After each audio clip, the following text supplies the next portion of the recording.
They didn't come to warn him. They didn't come to negotiate. They came at dawn to take him. An entire army surrounded one city for one prophet. Horses, chariots, soldiers everywhere, steel catching the early light, dust lifting under their feet.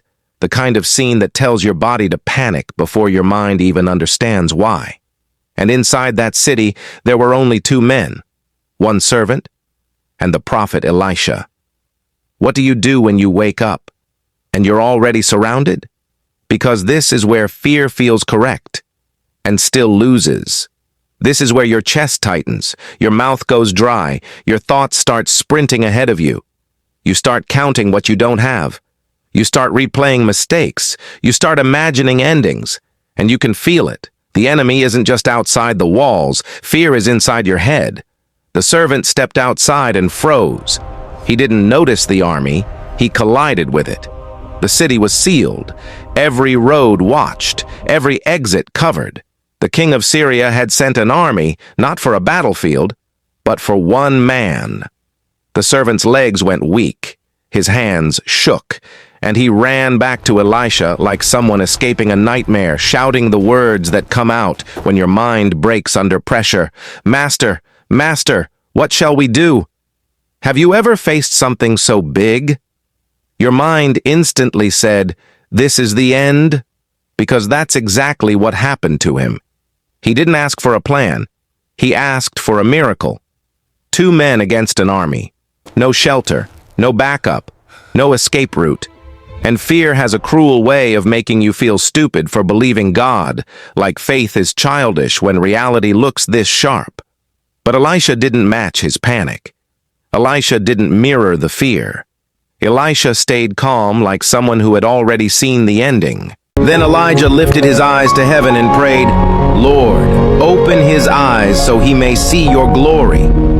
At that moment, the servant's eyes were opened, and he saw that the entire mountain was filled with horses and chariots of fire, a heavenly army surrounding Elisha.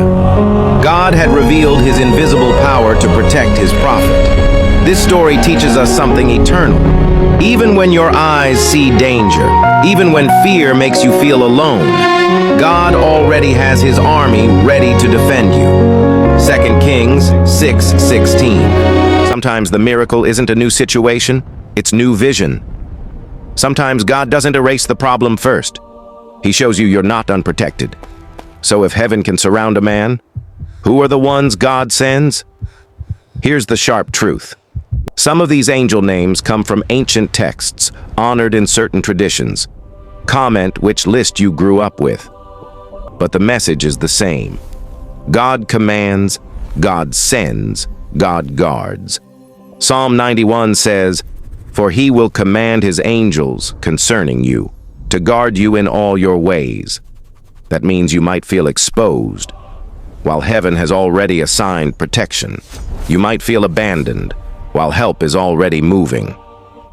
Now listen closely, because this is where curiosity grabs you and doesn't let go. The 6 most powerful angels ever spoken of. At number 6 is Raphael, the angel of healing and restoration. At number 5 is Sariel, the angel of divine judgment and accountability. At number 4 stands Uriel, the fire of God, warning and direction. At number 3 is Gabriel, the great messenger. His words change destinies. At number 2 is Metatron, the celestial scribe in ancient texts. And at number 1 shines Michael, the relentless warrior who leads heaven's armies. If God can send messengers to shape destiny, why are you treating your situation like it's final? Because heaven doesn't send help when life is easy. It sends help when life is impossible. And this is where the story explodes. This is the moment everything flips. The servant's eyes were opened. He looked again, and he saw the entire mountain filled with horses and chariots of fire, a heavenly army, not behind Elisha, around him, not far away, right there. The servant thought Syria surrounded them, but the truth was, Syria was surrounded by heaven. The enemy didn't arrive first. God's defense was already in position. What if the reason you feel unsafe is not because God left, but because you can't see what's guarding you? 2 Kings says Elisha spoke the command, "Do not be afraid." And that command is for you too. When money is tight, when sickness threatens, when people betray you, when the future feels dark, those who are with you are more than those who are against you. If you believe God still sends his angels, type, "God's angels guard me."